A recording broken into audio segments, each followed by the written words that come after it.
There you go. But hopefully some of this stays with me. Okay. So, the French Revolution, very exciting. There's Seth. He's not feeling well.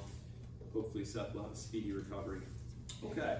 So, we left off last time with Aloso and Williford and the American Revolution. And I said I thought the American Revolution was a good place to stop, even though it was not the end of the chapter that we were working on. The chapter continued on with the French Revolution and then the revolutions in the Americas, both of which we're going to talk about today. We can attempt to get to both of them today. Should be very doable. They are intimately connected, the revolutions that we're going to talk about today, the French Revolution and the revolutions in the Americas. Because the rule of the Peninsulares who are coming from Spain is going to be interrupted when who comes in and topples the Spanish monarchy and puts his brother on the throne. This is jumping ahead. Anybody? Who is it? Napoleon. Napoleon is going to come in and put his brother on the throne, and this is going to be considered totally illegitimate. Who is this guy? He's just the brother of some Corsican bandit. We don't have to take orders from him or his representatives. And so this is what's going to cause the initial round of revolutions in the Americas. And when the Spanish monarchy is restored, because spoiler alert, Napoleon is ultimately defeated and the royal heads of Europe are brought back, by and large, they're never going to be able to entirely reassert authority. You can kind of imagine the same thing as what happened in the Americas going on. You had that Creole class, the George Washingtons, the James Madisons, Thomas Jeffersons, the landowning class who have their own representative assemblies, who mostly run the day-to-day affairs, who have all the wealth of the area in their hands, and the disappearance of some administrator from Europe is, if anything, a net positive for them, right? They're very pleased not to have that guy poking around, looking for tax revenue, which is most of what he's doing, or enforcing laws that you had no hand in writing whatsoever. So Spain is never really going to be able to reassert authority there. So let me go back here. The Ancien Regime. So the Age of Revolution. Ignore the fact that it says History 308. Again, these are slides from an upper level class. The content will be different, but the illustrations that I found are useful. So when we speak of France in the period of revolution, 1789 is where we're going to pick up this story. Really, I could start in 1786, because in 1786, the French king, Louis XVI, is going to be informed of something that no one wants to hear. Sire, we're broke. Now, this is going to come as an especial shock to King Louis XVI, because he had hired this Swiss Protestant banker, Jacques Necker, to take a look at the state finances. Remember I said, there's no central bank, it's very unorganized. There's some bills over here. I've got some in my brother's house. I think there's some in the desk over there. I've got some receipts in a shoebox. You know, very disorganized. So he hires this Swiss banker to come in, collect everything up, and write up a nice report to inform the king how we look, how are the finances. And Jacques Necker comes back with the compte rendu. And this is a statement of the king's finances. And you read through it, and sire, we're doing great. Things look tip-top. In fact, you might even be running a budget surplus here soon. King is very thrilled to hear that because things were seeming a little bit dodgy, but he says we're fine. The way that Jacques Necker was able to manage this, bit of accounting magic. He could have worked at Enron. This guy, Jacques Necker. He had a separate ledger for what he called extraordinary expenses. So there were what were called regular expenses, and those are what he put in the report. We have these regular expenses. You have to pay your cousin his salary. You have to pay this bureaucrat his salary. There's some bond payments coming due on this. So here's your revenue coming in, and it all looks very good. Well, he had another file where he kept things called extraordinary expenses. These were one-offs, if you will, one-offs. Small things like paying for wars, things of that nature. Which, of course, that's where most of the money goes. So Jacques Necker, hugely celebrated. He leaves. A few years later, the next guy comes in, takes one look underneath the compte rendu and says, "Oh my gosh, sire, we're in huge trouble here. We need money in the worst way imaginable." And so, much like Charles, the Stuart king, who needed money, he has to call an assembly. He has to call an assembly to get some new tax revenue. Okay? And rather than simply rubber stamp what the king wants, which of course it's almost a play-by-play replay of the early phases of the English Civil War. The king summons all his notables together. His minister tells them, no, listen, you're not here to debate things. You're just here to rubber stamp whatever the king is asking. But the notables realize that this is, number one, the notables don't want to pay more taxes, obviously, right? Number two, this is their chance to force the king to make concessions to them. The king is in a hard way, and this is the time to squeeze the king and get him to give his stuff. Now, in the case of France, there was something very peculiar about the French system, and it was a peculiarity of the English system as well, but it wasn't quite so extreme. And that is that, well, one of the reasons might be that the French kingdom is so much bigger, so much more wide-ranging, and it's not an island, right? I think one of the reasons, and I'm not an expert on early modern or medieval history, but I think one of the reasons that the English crown is able to consolidate its power so well is because it's an island. There's just nowhere for anyone to go. And to get outside powers to come in and balance against the crown is very difficult because it's water, right? You're on an island. So it's much easier for the central authorities to, well, for lack of better words, to sort of turn the screws on you a little bit and get you to do what you want. At the same time, there's nowhere for the king to go either. And so they have to come to an accommodation. Charles, if you remember, Cromwell did not want to execute the king. None of them did. They just wanted the king to compromise a little bit, but he wouldn't. The opposite of that is true here with Louis XVI. He ultimately decides to sit back. He decides to sit back.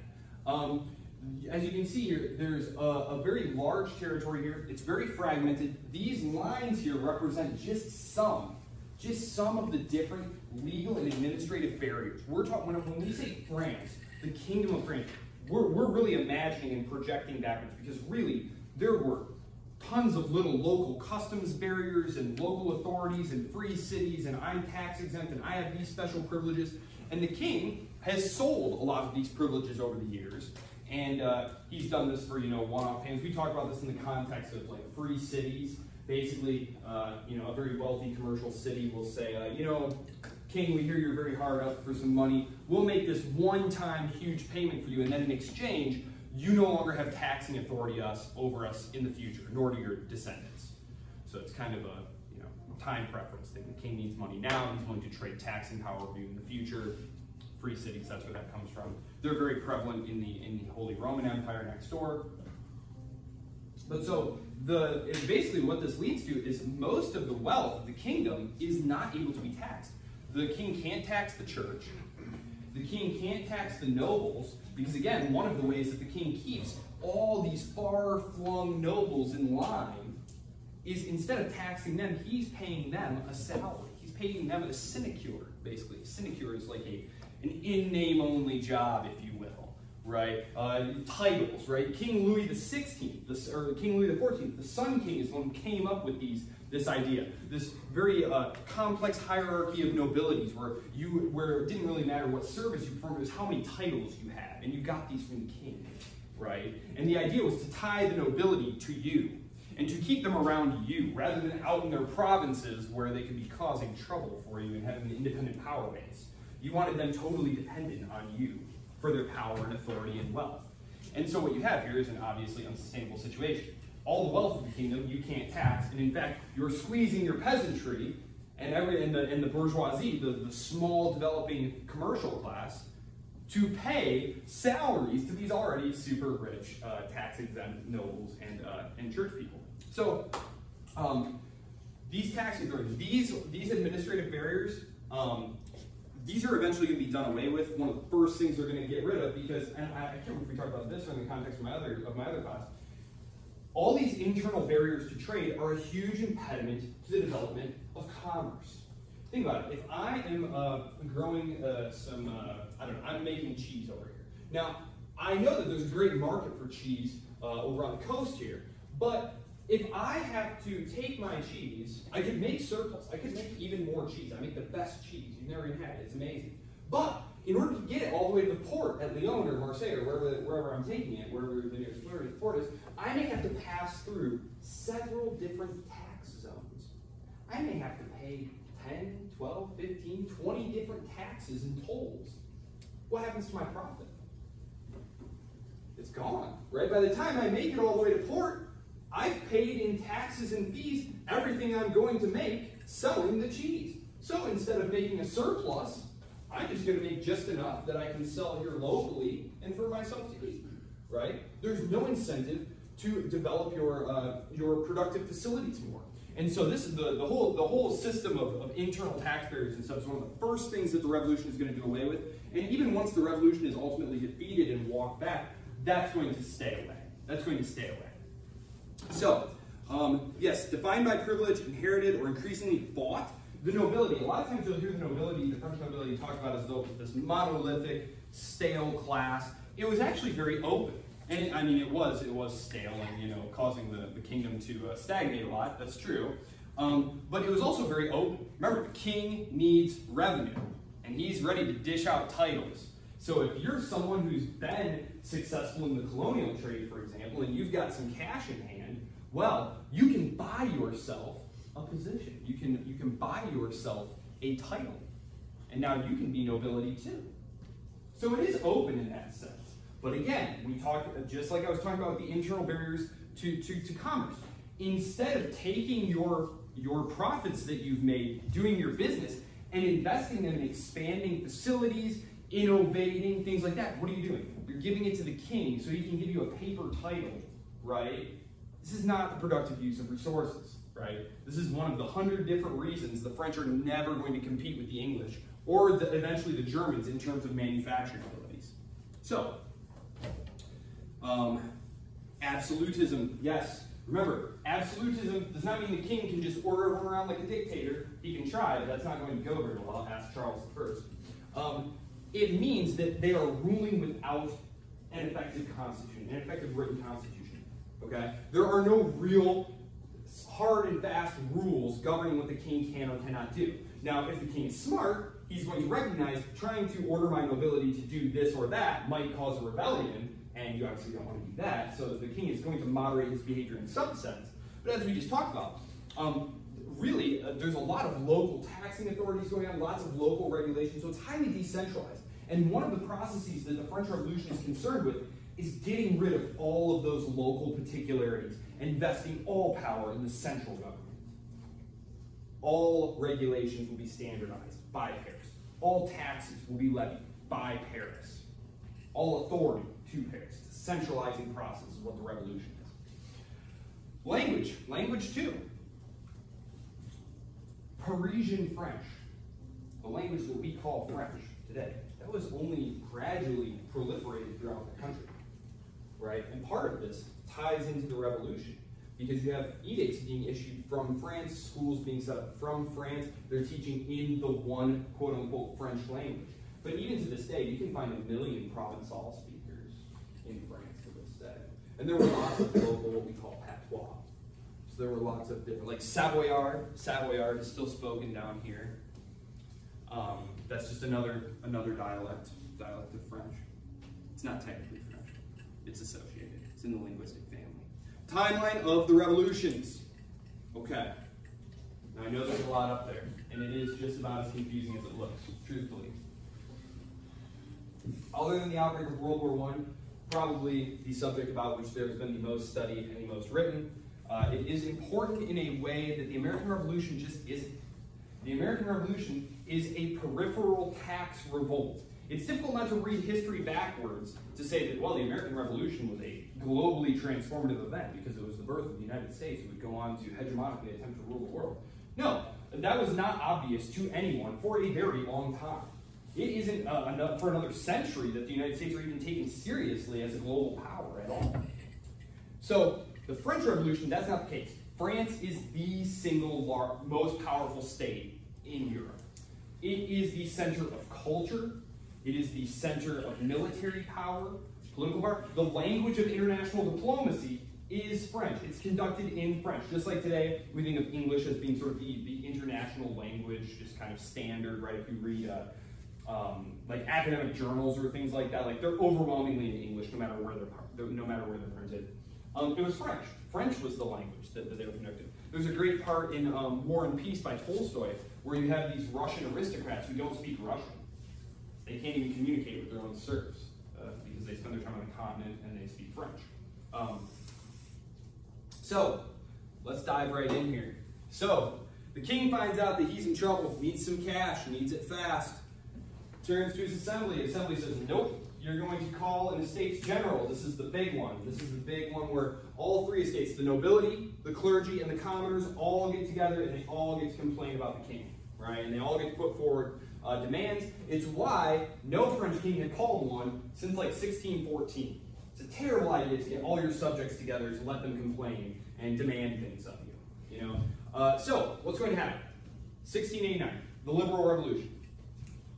Again, there's a tendency looking backward to telescope events and to act like, well, you know, the tennis court oath happened. This is when basically what happens here is the estates get together, and you have the nobility, the clergy, and the commoners. The commoners in the third estate, they want the votes to happen by head. That means every person gets one vote in the assembly, whereas traditionally it was done by estate. You voted as one corporate body. So let's say we're the first estate. We would say, do we want this motion, yay or nay? We would vote, the nays have it. Then when we show up to the assembly, we would get one vote, and our vote would be nay. And so the nobility and the clergy can outvote the third estate 2-1 every single time, right? Because what does the third estate want? Fewer taxes. They want fair taxation, right? They want fair taxation. They want the nobility and the clergy to start getting taxed. And the clergy, of course, and the nobility. They don't want anything to do with it. So they vote that down, vote that down. The king listens to his advisors and says, okay, what we'll do is we'll make a power play. We'll lock the third estate out of this next session, and we'll just show them that, like, listen, you're going to play ball our way or you're not going to play at all. The third estate mulls it over and says, you know what, actually, they meet in a tennis court, and you can still go there today. In France, it's very cool. You can go into the tennis court where they had this oath. It's called the tennis court oath, which I think actually, yeah, right here, the tennis court oath. And they resolve to continue meeting, and they declare themselves the National Assembly, that they are the actual government of France. And this is full of like liberal nobles, the bourgeoisie, the commercial class. Like that's who's waging this liberal revolution here. Okay, so there are going to be two revolutions. And if you want to think of it this way, you know those stockings that they wore? You know what I'm talking about? Yeah. Okay, those were called culottes. Okay, so the first revolution is going to be waged by the guys who wear culottes, the educated, wealthy class. The second revolution, 93, is going to be waged by the sans culottes. Sans meaning without the fancy stockings. This is going to be the social revolution. So this right here is the political revolution. They're saying, listen, we like you. We like you. You're great. You know, you're not the best king. We have some ideas, and since we have the money and the ideas, we'd like a voice in government. Please and thank you. And so that's the liberal political revolution. The social revolution, these are the ones who are saying, down with the monarchy, right? Down with the landed nobility, all of these things, right? So that's where Robespierre and those guys come from. Most people are familiar with Robespierre, even if you aren't really familiar with the French Revolution. Robespierre and Napoleon are probably the two most famous characters in popular imagination. So, we have the Liberal Revolution. Now, why doesn't the Liberal Revolution stick? Well, honestly, it comes down to a couple of, I think, rather odd, just kind of particularities. Number one is the Liberal Revolution. They all meet, they write this Constitution. It's a liberal, like, United States, rights of man, Declaration of Independence inspired, checks and balances, constitutional monarchy that they put together. However, when they go to meet in the actual like new legislative body that's going to ratify this Constitution, none of the people who write it are actually there because they passed this decree called the self-denying decree. Basically saying like, look, we want to show everyone that we're not interested in seizing power for ourselves and keeping ourselves permanently in power. So all of us who wrote this Constitution, who set up this new government, none of us will sit in the new assembly. We'll all give up power. Well, that is a very noble idea. The problem is now, all the people who wrote this document, who care about this document, and who are willing to defend this document, are now not in power anymore to defend this document. And the only people who are in power are people like, Robespierre, who really don't have any interest in this document at all. They want a more radical document. At the same time, so that's one thing. That's one thing. There's internal political pressure. The other thing is external geopolitics. Now, I'm going to introduce these powers now. We've talked a lot about Spain and Portugal. Spain and Portugal are going to drift out of our narrative. There are a number of reasons for this, and if you are super interested, maybe I could do like a little aside at some point about why Spain falls so far behind the other quote-unquote great powers.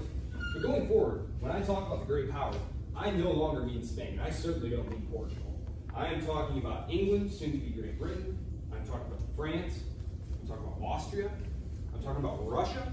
And I'm talking about Prussia, soon to be Germany, which is kind of like Super Prussia, if you want to think of it that way. We'll get into the Germany implication, but it's basically Super Prussia. Okay, so basically what happens here is the King of France is not officially deposed until 1793. This is what I meant about events kind of telescoping. That, oh, there's the tennis court oath and the king is overthrown and they start guillotining people and Napoleon starts conquering everything. No, this actually took a very long time, right? 1789. So back in 2019, we started writing a new constitution and we stormed the Bastille, freed the political prisoners. There really weren't very many there. Now here in 2023, we're going to actually depose the king, right? It's like like all of you were freshmen in college and now you're graduating. That's how long it took for the king to actually be deposed and eventually be killed. Spoiler alert, he will be killed. So will this be. Very sad.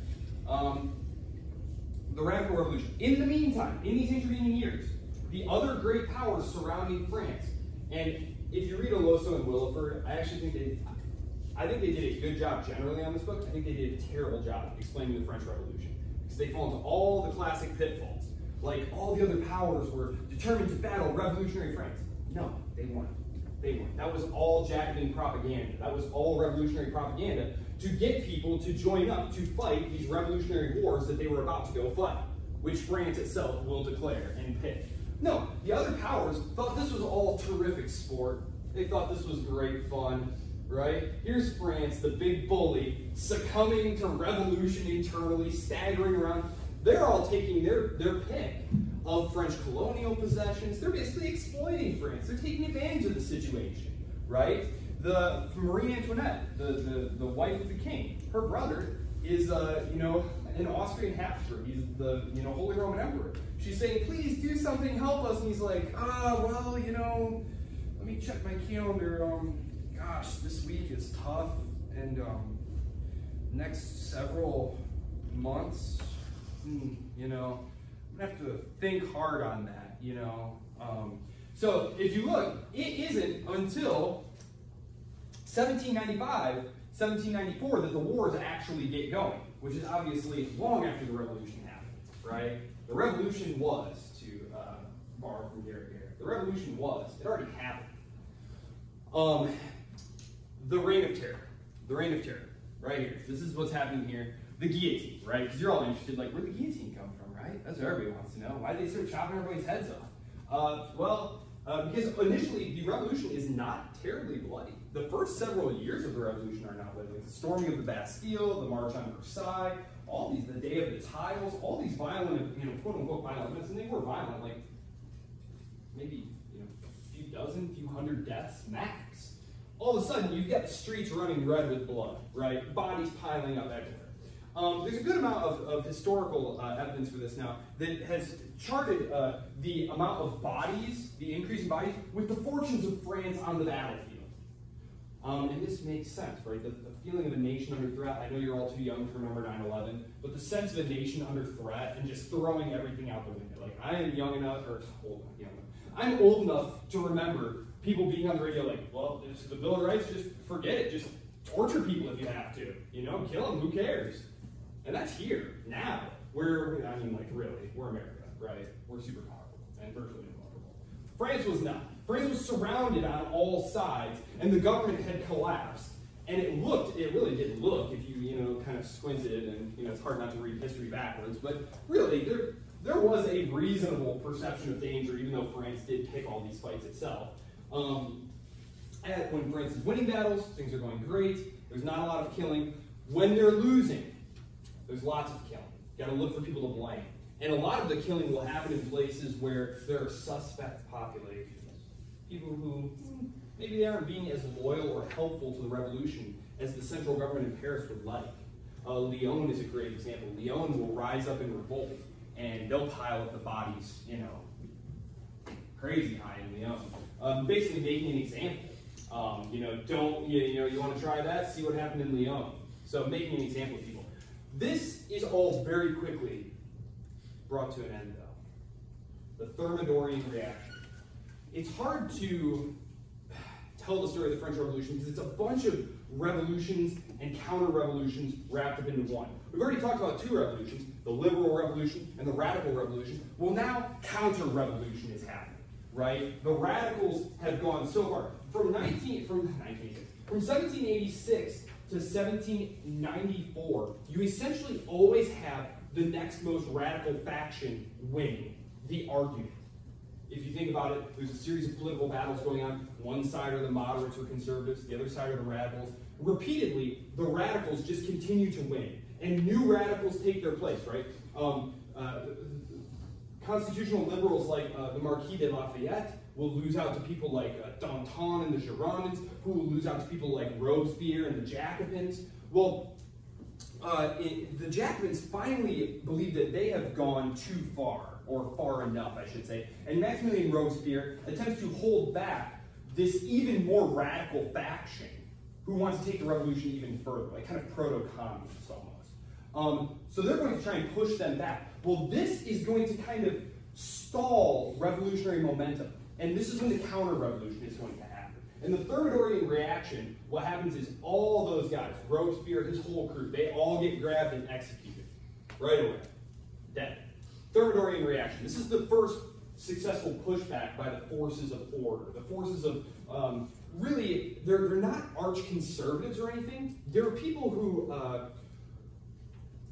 they are Republicans, but they don't want any more social revolution. They also don't want the king coming back. And so all these following events, which I didn't even put them all up here. There were several more. I just could not fit them easily on the timeline. From all the way up to Brumaire, right here. From the Thermidorian reaction to the coup of Brumaire. It was literally, they called the Directory. The Thermidorian reaction ushers in a government called the Directory, which was like a rotating council of guys. Basically, first, they're cracking down on the left. Then, they're turning around and smacking down the right, which are the arch-conservatives who are like, ooh, did you see that? They killed a bunch of the social revolutionaries. Maybe we can seize power. No, bam, bam, bam. It's like whack-a-mole, right? Like, they're in the center, trying to just beat down both sides. And finally, they need a sword. They need a general to help them out. And so they grab the nearest one available.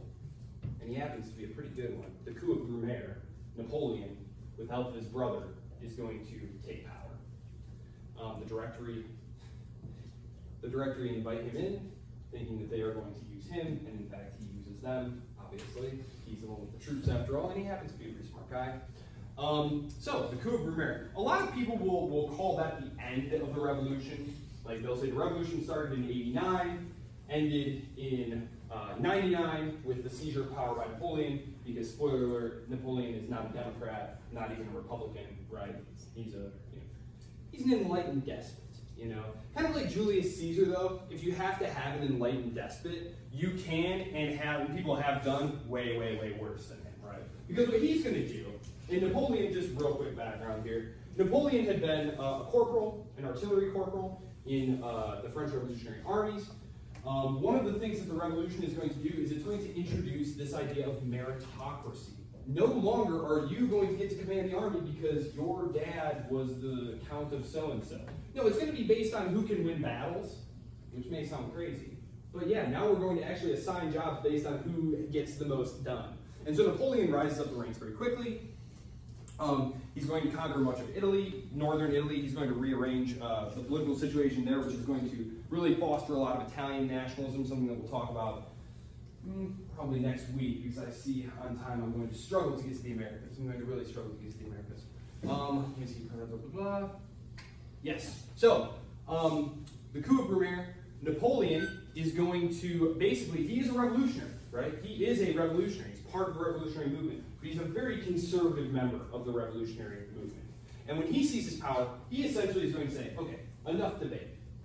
I've seen enough. I know what needs to be done. I'm just going to take care of things. Getting rid of the internal tariff barriers, keeping that. Rationalizing the French tax system, keeping that. A central bank like the Bank of England, we're getting one of those. Military, we're definitely going to keep that, because to fight these revolutionary wars, the revolutionary governments do what's called a levée en masse. And this was crazy radical. And it's one of the reasons the French, including Napoleon, are just going to steamroll everyone until 1814, when literally all of Europe and Russia combine against them. If you were a king or a leader, the idea of giving 1 million of your peasants guns and swords and stuff, that was insane, right? You would never do that. That'd be crazy, right? That's how you get overthrown, right? These are your subjects. Well, now that you're a citizen of the French Republic, it's your duty to take up arms to defend not the land of some king, not the personal possessions of some king, but the home of the French. Are you going to let the Austrians come in and rule the home of the French? Of course not, right? Of course not. You owe it to the fatherland, right? This is where that kind of language starts coming from. And literally in the language, if you look at the word patria, if you look at dictionaries from this time, patria still means literally the place in which you were born, like your local village, right? 100 years later, if you open up a dictionary, like a Spanish dictionary, it literally means like your state, like your fatherland, like your homeland. Like it goes from meaning like something very literally local and intimately tied to your birth to something more abstract, to this kind of imagined community, which is your state. So it is the real transfer of loyalty to the state. And so the levée en masse is going to suddenly, armies prior to this had been very small. Right? You've got your nobility, you hire some mercenaries. A lot of times they didn't even fight. They would fight like battles of position, right? And it'd be like, oh, well, you got the high ground, I guess we surrender. And then they'd, do a little settlement and you trade a little bit of territory or something. All of a sudden, trading territory, that's totally out of the question. Because it's not the personal property of the king to just trade away this province or that province. That is a holy part of France, right? One of the things that's going to really alienate the revolutionaries in Italy is that in order to unify Italy, the Piedmontese king will need the help of the French, and so they have to trade away Savoy, this province, to the French. And that was the home of Garibaldi, and he never forgives Camille Laurent for that. He made me a foreigner in my own country, he said. So anyway. All right, so coup of Brumaire. Very quickly, Napoleon decides, it's nice being the first citizen, the first consul, first among equals, but I would really prefer to be emperor. And so after he finishes trashing the Austrians and Prussians in a series of battles, he creates the First French Empire. And the French people are pretty much okay with this at this point, because number one, he's ragingly successful. He has rationalized taxes. He's kept the meritocracy. He basically threw out all the things that were unpopular with the revolution, added in a bunch of military victories, and kept everything that was popular. He also allowed you, if you were interested, you could come back. If you were nobility, you could come back. You couldn't have your old lands back for nothing, but like you could buy it back. You could buy your old estate back. So by the end of the revolutionary period, by the end of by the time of the Restoration, actually, like most of the land is back in the possession of the people who originally owned it, ironically, because they had purchased it back, which did a lot to keep French finances in good working order there. The Bourbon Restoration, eventually Napoleon provokes a coalition of everyone against him. He attempts to invade Russia. The problem with invading Russia, there's several problems. One of the reasons that he was able to roll around Europe so easily and conquer everyone is because there was lots of food and lots of roads. Right, think about it. Logistics at this time. We don't have high-speed trains and cargo planes and things like that. Like we're literally talking about like mules and carrying, millions of tons of food and material for hundreds of thousands of men. Right? His expression was, "The army must feed itself," meaning that like as the army walks, whatever they come across is what they're going to be eating. Right? Not the most popular thing. Right? When you get to Russia, though, just vast uninhabited spaces, mud, no roads, right? Things don't go well, right? It takes a long time to get there, much longer than he thought. And by the time they get to Moscow, they fought one horrific battle, Borodino, which was, the expression was, I cannot afford such another victory as that. Like, it's a horribly bloody, quote-unquote victory. It's very costly. The Russians abandoned Moscow. It's unclear who starts the fire, whether it was the Cossacks or whether it was the French, or it just started on accident, but basically Moscow's like burned to the ground. So the French are standing here in the city, but there's nothing. Like, the Russians have taken everything out of the city. And so Napoleon is forced to retreat. They get caught by winter. They get chased down by the Cossacks. Basically, 600,000 men march toward Russia. 100,000 make it back. Not great. Beginning of the end. It will take a few more battles, but he will be defeated. He will be exiled. So the Bourbons come back. Napoleon's defeated. He's exiled to Alba. They bring back the Bourbons. It's the younger brother of the executed Louis XVI. His name is going to be Louis XVIII because Louis XVII, the son of Louis XVI, who got killed, his son dies of neglect, unfortunately, during the Revolution. He's not purposely killed, but he dies of neglect.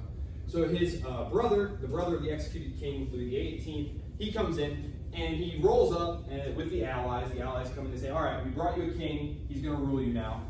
And so the French are kind of like, all right, how's this guy going to be? And he comes back and says, I, your divinely ordained monarch, have returned to you. And they're like, yeah, this isn't going to work. This isn't going to work for us. Because immediately, he's trying to act like nothing has changed. I'm going to bring back the way things were. The French people are like, no thanks. Napoleon hears about this, breaks out of Alba. The armies flood back to him, and there's a 100 days campaign. Finally, he is defeated at the Battle of Waterloo, which was one of the conferences on your test there.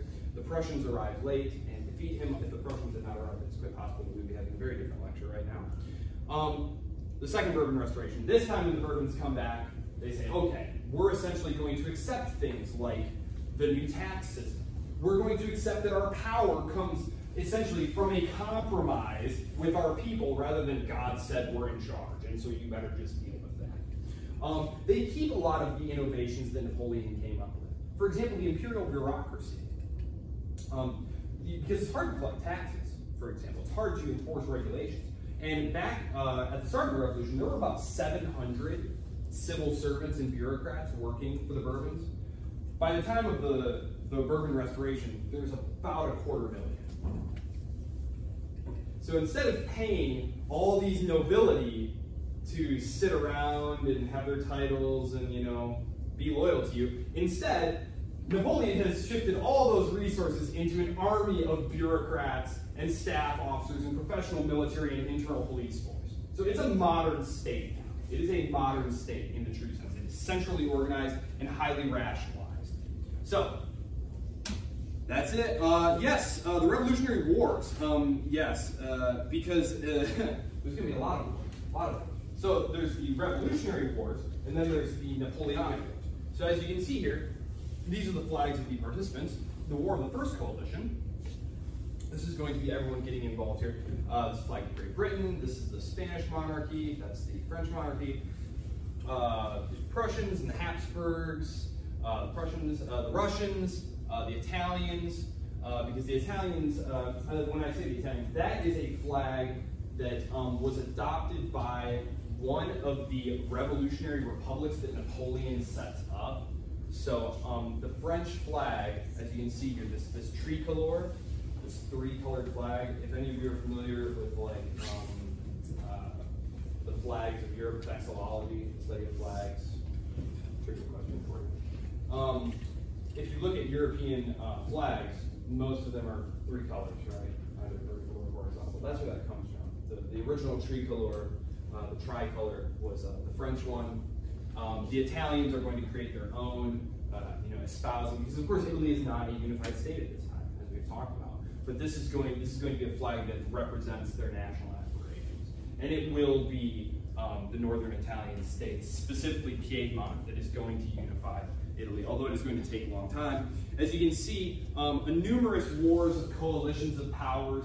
Why can't they defeat Napoleon, right? Well, number one, they're mostly using old school armies at first, composed of small groups of professional guys, who, yes, they have phenomenal discipline and can move under fire and stuff, but they're just getting steamrolled, these human wave attacks by a bunch of French peasants who, have bayonets, right? Like the expression Napoleon said was quantity has quality all of its own, right? You're just going to dump guys on you. Like, he has some horrific quotes. Napoleon, I do not need to glorify him at all, but because he was just as bloodthirsty as they come, and total megalomaniacal maniac. But he says to one diplomat, I think it was in Austria, he said, "You can't beat me.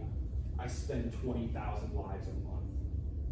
Like, he piled up as many bodies as he had to walk over to get to whatever he wanted. He was, So, I know history tends to glorify, quote unquote great men, but great men tend to have a very high body count, if you know what I mean. Napoleon, no exception. So, yes, the final war of the coalition. The only opponent who is going to fight Napoleon basically this whole time is the British. And the British pretty much refuse to make peace with him because they recognize that if Napoleon controls all of Europe, number one, that's a huge market that he's going to be able to lock the British economy out of. Number two, he might be able to use the continent's immense resources to build a fleet large enough and powerful enough to challenge the British Navy. And this is going to be totally unacceptable. This is one of the reasons the British eventually fight the Germans in World War I, even though they weren't even a part of that alliance structure. It's because the linchpin of British power was naval power, because Britain's empire was overseas. And if you don't have ready, immediate, safe access to your overseas possessions, that's a problem, right? Yeah, that's pretty much it. The Wars of the Coalition. Let me see here. Yes. So as you can see here, Napoleon sets up, that's the very famous painting of Napoleon upon the white horse. I'm sure he'd be pleased that we all remember him that way. At its greatest extent, as you can see, he sets up a very complex network of states which are absorbed directly into France, parts of the Low Countries like Belgium and the Netherlands and stuff like that. He absorbs parts of those directly into France. Then other states are simply kind of like vassals, like all these North Italian kingdoms here and stuff. Like, he personally created those and put members of his family or like his marshals, his field marshals, his army commanders, he would marry them to marry members of his family and then put them in power. And then there were states that were allied to France, at least nominally. The Austrians eventually, the Austrians and Prussians ally with him because they had basically no other choice, right? The Prussians initially opportunistically leap into the fray like, ooh, we're gonna get some territory. And then they get smashed very hard, right? Prussia is not Germany yet. Prussia is actually very small. Prussia decides, we're actually not gonna get involved in this anymore. And they stay out of the conflict for a while. Austria is like the bag holder. Austria just keeps getting handed the bag by the other powers. We're like, yeah, let's go get him. And then everybody else runs away, and Austria's just standing there and getting just swamped by the French. So eventually the Austrians say, enough of that. Don't want that anymore. The Russians, initially Napoleon really wants to befriend the Russians. Really works very hard to create a good relationship with both czars. There's going to be a change of government. Because the first czar, whose name is escaping me right now, I think it was Paul, didn't like Napoleon, thought he was a bandit, didn't want anything to do with him. The next czar, whose name I believe was Alexander, one of the Alexanders, actually was a huge fan of Napoleon and wanted to be friends with Napoleon and wanted Russia and the French Empire to get along and to together go attack India, right? To go attack India, to take the approaches to India, which is one of the reasons that the Egyptian campaign really alarmed the British, right over there, who wanted nothing to do with Napoleon, obviously. Yes, that's one thing that I should point out here. One interesting thing is that while Napoleon was trying to make friends with the Tsar and get the Tsar to agree that, like, yeah, we'll split everything up. Like, you can have kind of a sphere of influence over here, and I'll just dominate over here, and together we'll exclude Great Britain, and you can go down there and conquer India, and it'll all be great. His own foreign minister, someone who he's the ultimate revolutionary survivor. His name is Talleyrand, and if you look him up, you can read all about his fabulously interesting life. He is one of the initial revolutionaries, and he survives the entire French Revolution, survives the entirety of the empire. And I mean, we're talking about he's involved in politics. He's not just chilling on some rural country estate like, man, that's some crazy stuff going on over there. He's in the thick of things. He's in the thick of things, and he's just the ultimate political survivor. He is Napoleon's foreign minister, and he's going behind Napoleon's back to the Tsar saying, listen, you can't cut a deal with Napoleon like that. He's crazy. We gotta get rid of this guy. So he's going behind Napoleon's back, telling the Tsar, don't cut a deal with him. So during the day, he's right by Napoleon's side, like, yes, it would be great if we were on the same team. And then at night, he's like, no, don't do it. So, yes, what actually is going to destroy this relationship is Napoleon, once he's conquered all the rest of this area here, 1812, he's trying to impose this what's called continental system, which means no one is allowed to trade with Great Britain. So he's trying to economically break Great Britain and get them to, make nice. Because France can't access its colonial possessions right now, right? We really didn't get a chance to talk about this, but like, there's a whole revolution going on in France's Caribbean colonies, its sugar colonies, that are really super valuable, but the French can't reinforce. This is where the Haitian Revolution comes from. Napoleon is only ever able to get like a small detachment down there, and of course it's going to be lost due to a combination of savage guerrilla fighting and tropical disease. Tropical disease is pretty rampant there. But the Russians, basically everyone wants to keep trading with Great Britain. The continental system is just that leaky tub, and Napoleon insists on continuing to dump water into it, demanding everyone crack down tighter, stop trading with the British, stop letting people bring British goods in, stop selling stuff to the British. Even his own family members, who he puts on thrones in like Italy and Spain, even they're trading with the British. Well, Napoleon decides he's going to stop the biggest leakage of the continental system by invading and conquering Russia. And this is, of course, his undoing. So, I did not get a chance to sum up that final chapter of Veloso and Wilford. I see we're out of time. The revolutions in the Americas. I don't know how much I'm going to say about them, so I guess I'll just leave you with this. It is that Creole class. It is those whose families came from Spain, who are the landed gentry. They are the ones who own the land. They are the commercial elites. They run the local governments themselves. They have their own local elected assemblies. When Napoleon rolls into Spain and deposes the King of Spain, the authorities in the Americas, in Central America and South America and the Spanish colonies, they're essentially going to say, well, I guess we're on our own now. And they're going to be on their own for over a decade, and things are going to be just fine. They're going to be great. In fact, we love this. I mean, we don't have these bloodsuckers from Spain showing up, to take our resources and our money away and impose these dumb laws that we didn't help write. And so the revolutionary process is going to take a long time. I mean, it's not until the late 1820s that you have like a fully formed and independent state system in Central America. And then for a host of reasons, some of them geographical, some of them institutional, it's going to be a wild ride in South and Central America. I mean, coup, war. It is the land of the pronunciamento, the caudillo.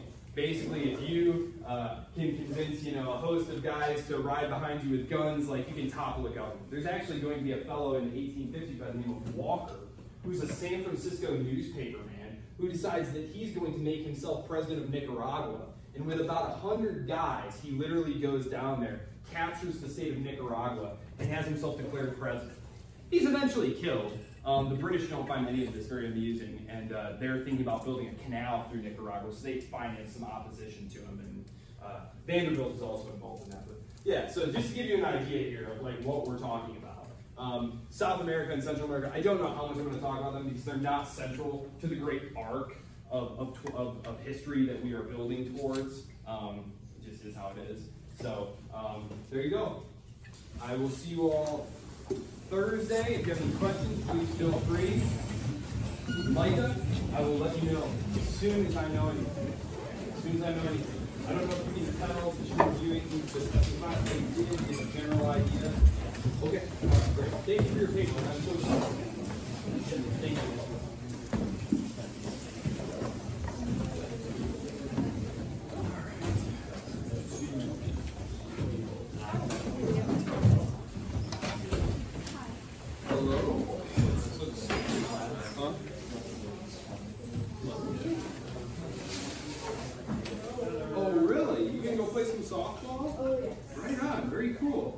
exciting. How's the team this year?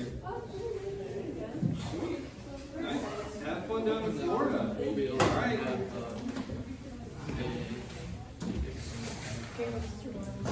Yeah, thank you. I hope that we have an excused absence for this one we have to talk about. Olivia, I hope you're feeling better. I'm so glad. Good. Very good. Very good. All right. I'll see you all Thursday. Okay. Fernando. I guess so. All right. Let's see here.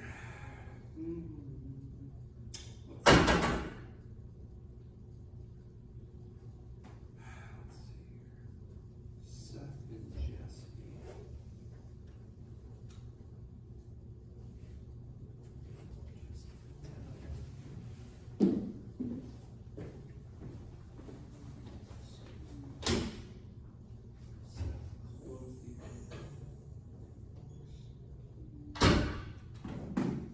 Fernando.